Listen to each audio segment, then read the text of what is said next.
a severe thunderstorm warning for Stewart County in Middle Tennessee until 5:30 p.m.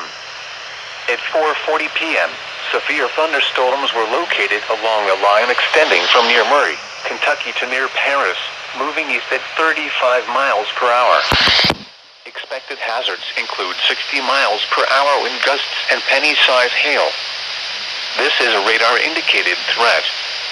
At 4:35 p.m., a wind gust of 64 miles per hour was measured in Murray, Kentucky with these storms. The following impacts are expected. Expect damage to roofs, siding, and trees. Locations impacted include Dover, Big Rock, Cumberland City, land behind the lakes, and Indian Mound.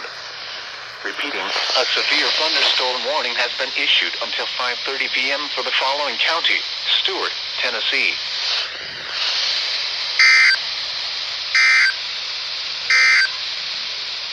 Severe thunderstorm.